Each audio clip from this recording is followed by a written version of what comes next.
Зайнура Султанбекова 2021 Москва районундагы Баджанов атындагы жалпы билим берүү мектебинин директору болуп дайындалган. Ал райондогу эң жаш директор экенин айтып, негизги максатым мектептеги билимдин сапатын жогорулатуу дейт. Андыктан өтүлүп жаткан семинар 32 жаштагы жетекчи үчүн маанилүү экенин белгилейт. Мен директор болуп келгенде эң биринчиден билим сапаты төмөн экенин байкадым.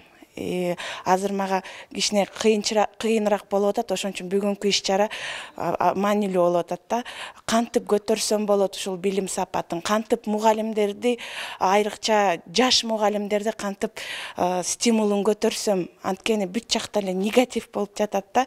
Ошол негативди жоюп, жалаң гана баланын ой жүгүртүүсүн, билим сапатын көтөрүш керек болуп атат да. Бул эң чоң көйгөн менин мектебимде. Мектеп директорлорунун кесипкөйлүгүн жогорулаткан окутууга Суусамырдын 1-май айылындагы Карабеков атындагы орто мектептин директору Кыялбек Белеков да келген. Ал мектеп директору болуп дайындалган 13 жылда мындай семинар биринчи жолу өтүлүп жатканын айтып, өзү жетектеген билим уясындагы негизги көйгөйлөргө токтолду. Катаал шартта жашайбыз, аны сиздер билесиздер, бизге ушул провод менен интернет жок болуп атат. Ошол Суусамырдын айрым ошол ошол Суусамырдын борборуна жакын жергилер интернет менен камсыз болгон, бирок бизге барыш үчүн дагы 5 километр нары. Ошол эң биринчиси эле бул интернет, анан кийин интерактивный доска деген компьютер жагынан биртке аксап турабыз.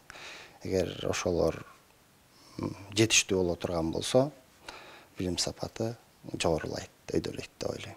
Айта кетсек, бүгүнтөн тарта Чүй облусундагы жалпы билим берүү уюмдарынын директорлору үчүн 3 күндүк окутуу семинары башталды. Анда мектеп директорлору атайын 4 багытта окутулат. Биринчи мектеп директорлорунун ролу жана жоопкерчилиги. Экинчисинде мектеп директорлоруна ар кандай эл аралык коомчулуктан, каржылык институттарга гранттык долбоорлорду жазуунун жолдору үйрөтүлүп, жетекчинин кесиптик даражасын жогорулатуу каралган. Ошондой эле жалпы республикалык тестүрлөөнү кантип жалпы деңгээлде өткөрүү жана PISA 2025 эл аралык изилдөөсүндө Кыргызстандын беделин көрсөтүү үчүн даярдыктарды күчөтүү камтылган. Мындан сырткары окууну атайын асыккан адистер өтөөрү белгиленет.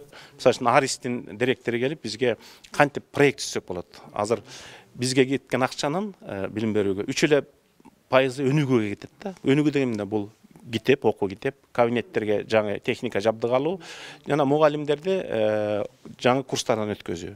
Бизге бюджет 2 миң орун берет. Бул такыр жетишсиз.